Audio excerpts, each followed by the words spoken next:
The storm outside the mining outpost raged like a living thing.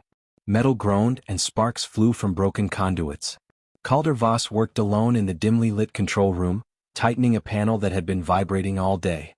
The sensors were mostly offline, and the storm made long-range communications impossible.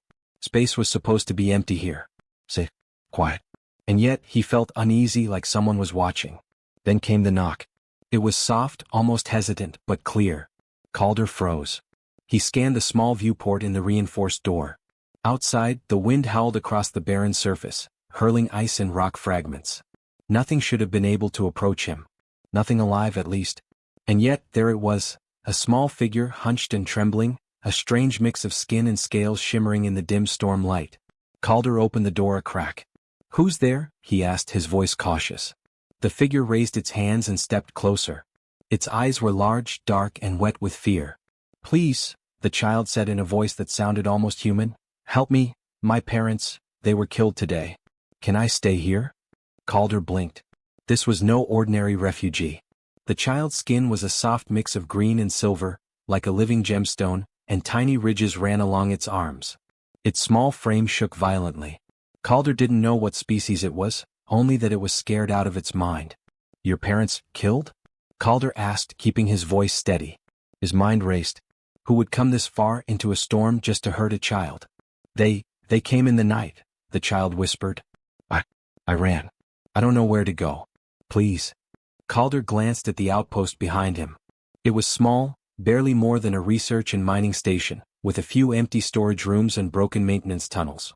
He had lived here for months alone, keeping the station running, monitoring asteroid belts for rare minerals. A single visitor could bring ruin. A child like this could bring death. And yet, Calder felt a strange pull in his chest, the old human instinct to protect the weak. "Come inside," he said, opening the door fully. The child slipped through, careful not to touch the cold metal too long. Calder closed the door and sealed it tight. He went to the console and locked down the station. He needed to think, needed to understand what had just happened. Who are they?" Calder asked, keeping his eyes on the child. "They call themselves the Car," the child said quietly. They want all of us gone. They killed my parents. They're coming for me next." The child's voice broke. Tears ran down its smooth face, leaving streaks in the faint scales. Calder felt a knot in his stomach. The Car.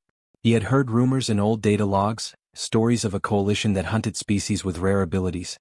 No one spoke of them in public. No one had proof they were still active. And yet, here was one small child, trembling in front of him, saying that they had already killed its parents. What abilities? Calder asked cautiously. The child shook its head. I don't know. Only that they're afraid of me, and that's why they killed them. Calder swallowed hard.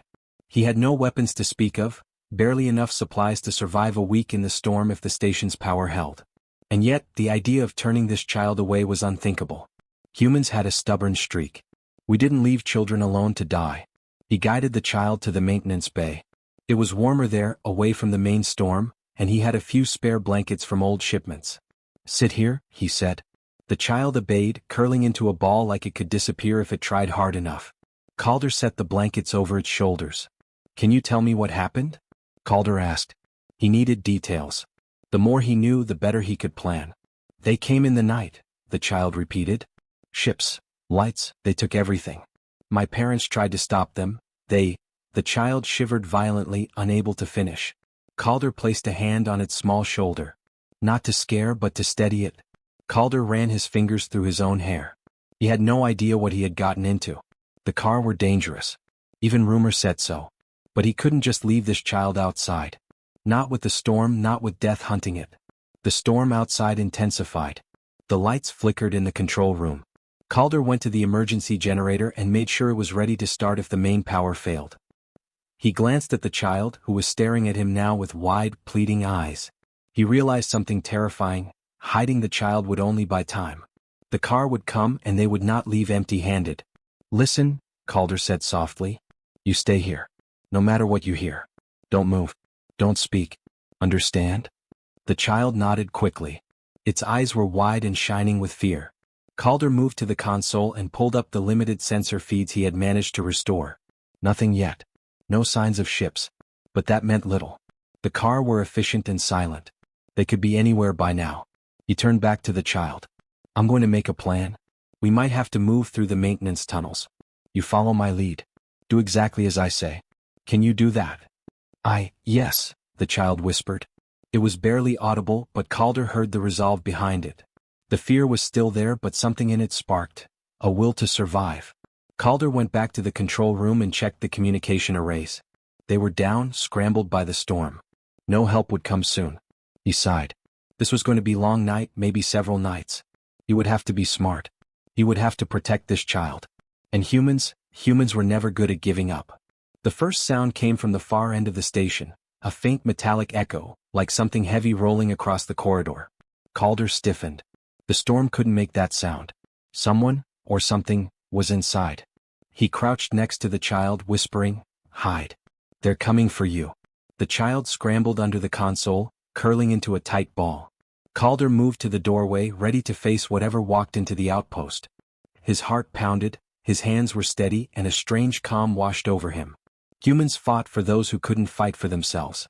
That was what he was about to do. Outside, the storm raged, but inside the small outpost, a single human was ready to face the universe to protect a frightened child. It was impossible, dangerous, and reckless. And yet, it was the only choice Calder had. The echo of the first step grew louder. The night was only beginning. Calder pressed his back against the wall, listening. The sound outside the maintenance bay grew louder, metal scraping, soft hisses, and the faint mechanical clicks of boots. He glanced at the small figure curled under the console. Irixel's wide eyes reflected fear, but also something else, a fragile spark of hope. Calder knew that spark could die quickly if the hunters found them. "They won't stop until they get you," Calder whispered, trying to sound calm. "Tell me exactly what they want." Irixel's voice trembled. I don't know, only that they want me gone. My parents, they had the power, they tried to protect me. The car, they killed them. They won't rest until I'm gone too." Calder swallowed. He had heard of the car before, but only in old legends stored in the outpost's library. They were a coalition that hunted rare species, wiping them out for fear of their abilities. They did not negotiate. They did not show mercy. And now one of their targets was hiding in his outpost. "What kind of power?" Calder asked. Irixel shook its head. "I don't know. Sometimes I feel things I can't control. And the car, they were afraid. That's why." The child stopped, curling tighter under the console. Calder could see its small claws pressing into the floor. Calder's mind raced. He was a technician, not a soldier. His only weapons were the few tools scattered across the station, a maintenance drone and a stubborn human will. But humans had a talent for fighting smarter, not just harder. And right now, Calder would have to be smarter than the car. He moved to the control console and checked the limited sensor feeds he had restored. There were faint traces of ships approaching the station, small scout vessels, silent and fast. They were circling, scanning for life signs. The car were close, but they didn't know the child was inside yet. Calder's chest tightened. Time was running out. "We can't stay here forever," Calder said softly. "We need a plan. We'll use the maintenance tunnels. They're narrow, old, and nobody would think to look there first. You can move fast." Irixel nodded, its small hands shaking. I think so." Calder looked around. He had a few boxes of supplies, energy rations, water, basic tools. Not enough to escape to another planet, but enough to survive a few days. He also had the station's drone, which could scout ahead. Calder activated it and sent it down the main corridor. The drone's camera feed showed empty halls, but the scanner detected heat signatures moving slowly, methodically. The car were already inside the station. Calder swallowed hard. This was no ordinary hunt. The car were precise, disciplined, and deadly. But humans had one advantage: unpredictability. No algorithm could account for stubbornness, imagination, or the instinct to protect the helpless. Calder would use all three. He turned to Irixel. "Listen carefully. When I say move, we move. You follow me exactly. Do not stop. Do not speak. Can you do that?" "Yes," Irixel whispered, its voice barely audible. Calder led the way into the narrow maintenance tunnels, pulling Irixel behind him. The lights flickered, but the old wiring held. The storm outside rattled the outer walls, masking some of their movement. Calder checked the map stored in the console. The tunnels twisted unpredictably, perfect for evasion. But he also knew the car were patient. They would search every corner if given enough time. As they moved, Irixel spoke quietly. They killed everyone in my village. They said that no one of my kind should exist. I wanted to fight back, but I couldn't. I was too small. Calder nodded. Sometimes hiding is the first step to fighting. You stay alive and one day you'll have your chance. Right now your life matters more than revenge. Irixel nodded again, though the small body trembled with fear. Calder felt a pang in his chest. Humans had lost things before too. Families, homes, planets. And yet, when someone weaker came along, we stood in the line of fire. That was what he was about to do. Ahead, a faint light appeared. Calder motioned for Irixel to crouch. The car scouts moved silently, scanning the tunnels. Calder ducked behind a maintenance hatch, holding his breath. The small figures passed within feet of them, unaware of the hidden pair. Calder's heart pounded, but he stayed still. The child did the same, gripping the blanket he had given it. When the hunters moved on, Calder exhaled slowly. "We're not safe yet," he said. "But we're still alive. That's what counts." They continued through the tunnels for hours, avoiding patrols, using old storage rooms to hide, and relying on Calder's quick thinking. The child was small, light on its feet, and surprisingly quiet. Calder found himself marveling at Irixel's instincts. Even in fear there was intelligence and perhaps a spark of hope. Finally they reached an old observation deck, long and used, with a panoramic view of the storm outside. Calder looked at the approaching car ships, tiny dots moving with precision. He could feel the weight of what was coming. If they stayed, the car would sweep the station completely. If they moved, they had a chance. A slim one, but a chance. Calder knelt beside the child. "We're going to make it out," he said firmly. "But we have to be smart. We have to stay hidden and we have to be ready to run if they find us." Irixel nodded, gripping Calder's hand. I will follow you," the child said. Its voice, though small, carried determination. Calder smiled faintly. This was why humans protected children. No matter the odds, no matter the danger, some things were worth standing for. He activated the drone again, sending it down a side tunnel to scout. "We'll know when to move. Until then, we survive," he whispered. The storm outside raged on, battering the outpost. Inside, a human and a small alien child moved through the shadows, hunted by one of the deadliest forces in the galaxy. But they survived. For now.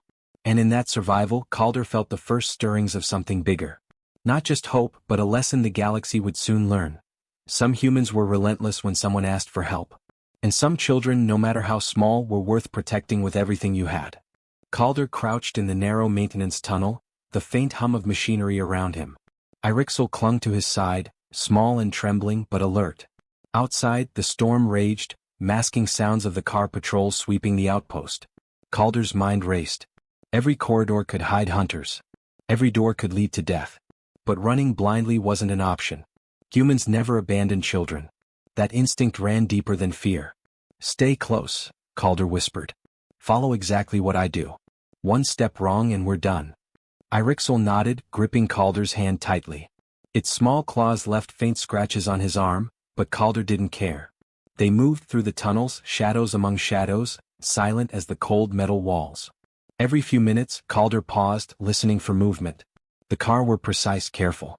They searched like predators, patient and cruel. He guided Irixel to a service hatch leading to the reactor chamber. It was old, partially sealed, and the perfect hiding place. Calder shut it quietly and activated a low-level alarm to mislead sensors, giving the illusion the area was empty. The child's wide eyes followed every motion, trusting him completely. "They won't stop," Irixel whispered. "They'll find me." Calder placed a hand on the child's shoulder. "Maybe. But we're not going to give them that chance. Humans protect those who cannot protect themselves. You're not alone now." The child stayed silent, its breathing shallow. Calder could feel the tension, the fear that the car could crush them both at any moment. He knew the patrols were still moving, scanning corridors, ready to kill anyone who opposed them. He glanced at the control panel above the reactor, looking for tools he could use to defend them. There was nothing significant, just cables, circuits, and the faint hum of energy. It wasn't much, but human ingenuity could turn scraps into weapons. Calder crouched low, thinking fast.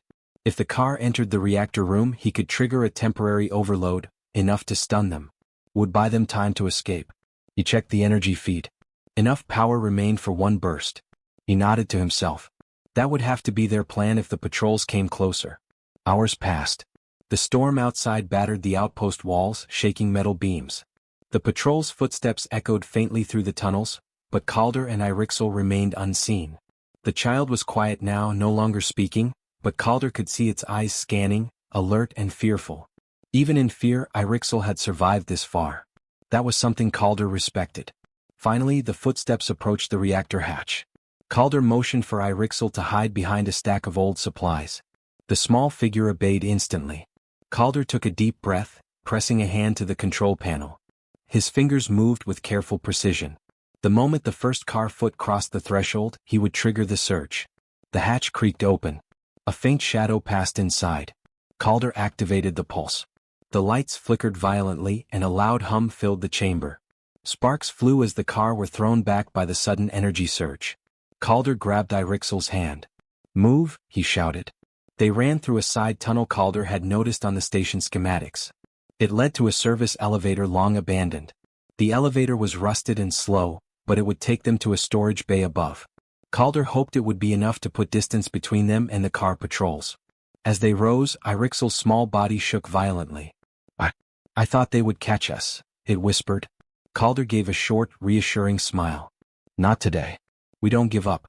Humans fight for those who can't fight for themselves. That's what makes us dangerous." Irixel looked at him with wide eyes, beginning to understand. The child had seen death, fear and hopelessness, but now it saw something different: determination, courage and a refusal to surrender. The elevator jolted to a stop. Calder opened the door to the storage bay. It was empty, dusty, with crates and old machinery stacked along the walls. He led the child inside, closing the door quietly behind them. They had a small area to hide, and from here Calder could plan their next move. He set Irixel down and handed it a small water ration. "Drink. You need energy. We may need to run again soon." Irixel sipped quickly, then looked up. They killed my parents. Will they come for me again?" Calder knelt to meet the child's gaze. "Yes, they will. But we'll be ready.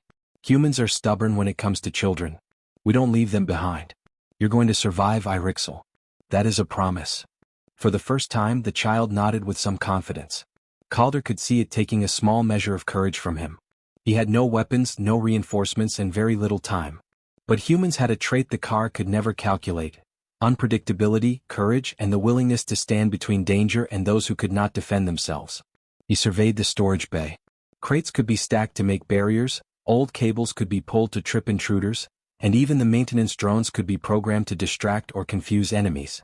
Calder had no illusions. They were outnumbered, but he had one advantage. He was human and he refused to abandon the child in front of him. Hours passed. The storm outside began to lessen, but the car had not stopped their hunt. Calder kept the child calm, whispering instructions on how to move quietly, how to hide and how to stay alive. Every step, every decision mattered. Every choice could mean life or death.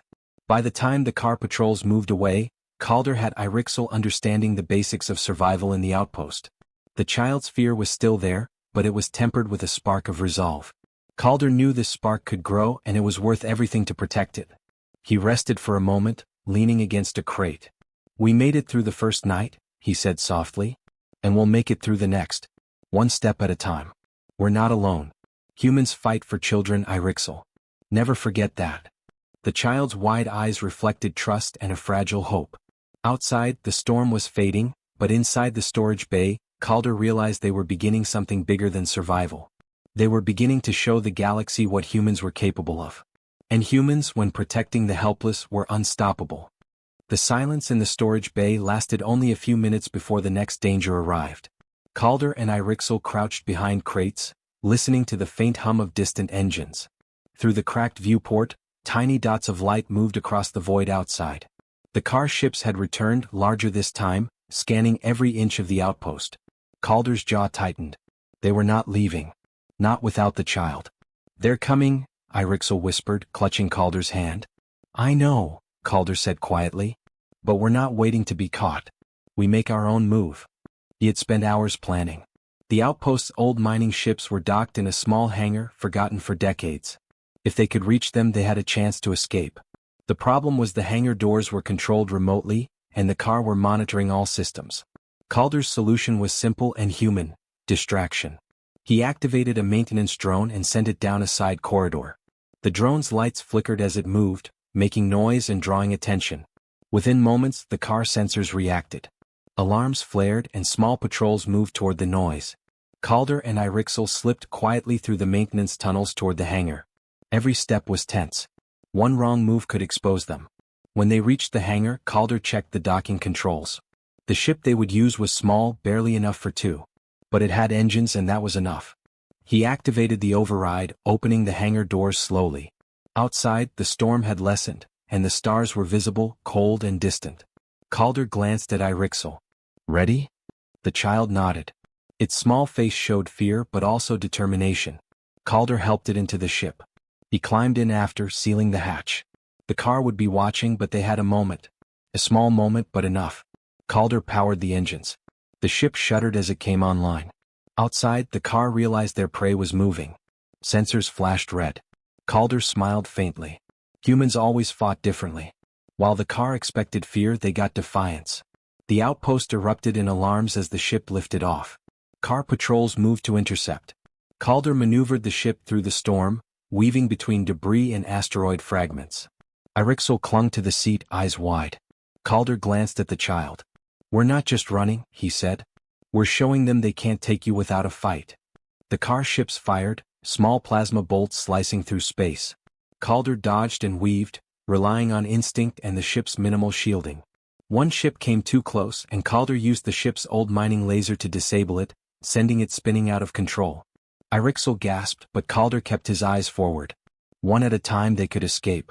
One at a time the car would learn humans fought back. As they reached open space, Calder activated a small signal beacon. It was a simple broadcast, enough to alert human patrols nearby. Humans had ships scattered across the sector, monitoring trade and mining. The message was short and clear. A child was in danger and one human was protecting it. Minutes later, faint streaks of light appeared on the sensors. Human patrol ships responding. The car ships paused, calculating. They had never faced humans like this. They had expected submission, silence, and fear. Instead they saw defiance, planning, and courage. Calder and Irixel were alive, and the human response was immediate. When the first human ship appeared, the car tried to continue their attack. But it was too late. The human ships moved with precision, surrounding the car forces, cutting off retreat paths. The car realized, perhaps for the first time, that humans would not negotiate when protecting the helpless. They would fight. They would risk everything. Calder adjusted the ship's course toward a nearby safe planet. Irixel watched the battle from the viewport. They're fighting for me?" the child asked, awe in its voice. Calder nodded. "Yes. Humans fight for those who cannot fight for themselves. It's what makes us dangerous. It's what makes us strong." The car tried to escape, but the humans were relentless. One by one, their ships were disabled or forced to retreat. The galaxy was watching. For the first time, many species saw humans in a new light. They were not just another race in the stars. They were protectors, stubborn and unpredictable. Irixel leaned against Calder, finally allowing itself to breathe. I didn't know anyone would help me," the child said softly. "You never were alone," Calder replied. "Not while I'm here. And not while humans are around. That's a rule we live by." The storm of fear and danger was not over, but the immediate threat had passed. The human ships escorted Calder and Irixel to safety. The car withdrew, their reputation damaged. Across the galaxy, whispers spread. Humans would protect the innocent no matter the odds. Calder turned to the child. "This is only the beginning," he said. "The galaxy has seen what humans do. They will think twice before hunting someone under our protection again." Irixel looked out at the stars, wide-eyed. For the first time in days, it felt hope instead of fear. Calder felt it too, a quiet strength that came from standing for what was right, even against impossible odds. The human ships guided them toward a distant safe planet, a place where the child could rest and recover. But the lesson had already been sent across the galaxy. A line had been drawn. Humans were not passive observers. Humans would stand. Humans would fight. And in that moment, Irixel understood what Calder had known all along. The galaxy had just learned that protecting the helpless was not weakness, it was the greatest power of all. The small ship glided toward the distant planet, its hull glowing faintly under the stars. Calder sat in the pilot's seat, one hand on the controls, the other resting lightly on Irixel's shoulder. The child was quiet now, staring out at the vast galaxy, its eyes reflecting both fear and wonder. For the first time in days, Irixel felt safe, or at least as safe as someone could be after losing everything. The planet below was small, rocky, and overlooked by only a few human patrols. Calder had chosen it because it was easy to defend, with natural caves and old mining tunnels that could be repurposed. It was far from the car, far from other predators, and quiet enough for them to heal. The outpost they had escaped was behind them now, and Calder knew that for the car, this small victory, the child escaping, would be bitter. As the ship landed, Calder helped Irixel out. The planet smelled faintly of metal and dust, but there was life here, in the sparse plants and small pools of water. Calder smiled faintly. Humans were good at building something from nothing, at turning even the smallest place into a home. This would be no different. Inside the caves, Calder set up a small room. He used old crates, salvaged materials, and some of the ship's supplies to make a space that was warm, safe, and dry. Irixel helped as best it could, carrying small tools or stacking blankets. For the first time, the child had a sense of purpose. It was not just surviving anymore.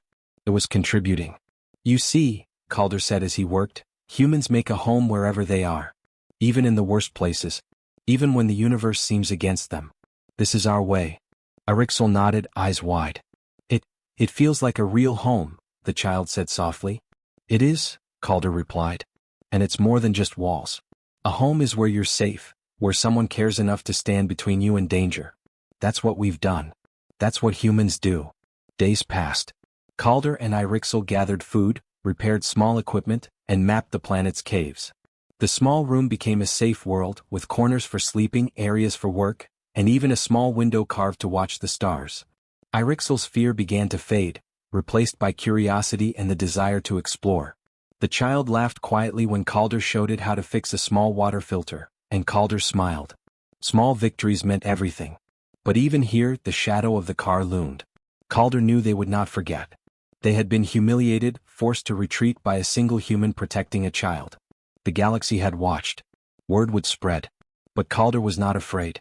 Humans had a stubborn streak, an unwillingness to abandon the helpless. He had seen it before and now he was living it again. One night, as the twin moons rose over the rocky horizon, Irixel looked up from the small window. Will they come again? The child asked softly. Maybe, Calder said honestly. But we're ready. We've built more than walls. We've built a life, a place where you can grow, learn, and be safe. They can come, but humans will be ready. Always. Irixel smiled faintly, leaning against the window frame. I feel like I belong here, it said. You do, Calder said. This small room is now your world. And your world matters. The days turned into weeks. The child learned about plants, water systems, and even the small ways humans adapted to survival.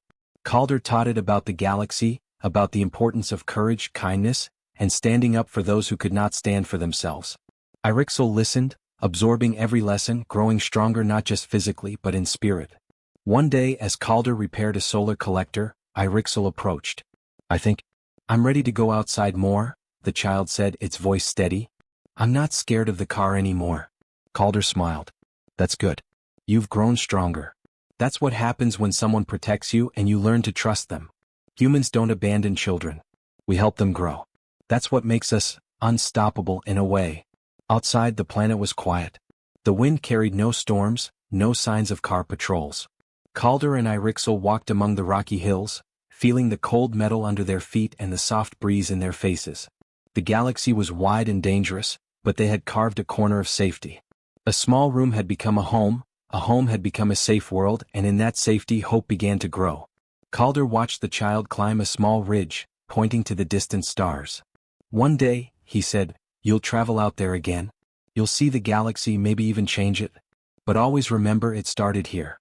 In a small room with someone who refused to let you be alone. Irixel looked back, eyes shining. I will remember, it said. And I'll make sure the galaxy knows humans fight for those who cannot fight for themselves. Calder nodded. The lesson was simple but powerful. The galaxy had seen humans protect the helpless, and now here in a quiet, rocky world, one human and one small alien child had made a difference. They had survived against impossible odds, and in doing so, they had begun something bigger than themselves. The small room was quiet now, but it was full of life, safety, and hope. Outside, the stars stretched endlessly, waiting. And Calder knew as he watched Irixel sleep, that humans, stubborn, clever, and fiercely protective, would always stand where it mattered most. This small room, this safe world, was only the beginning. And in that beginning, the galaxy had learned the true power of humans.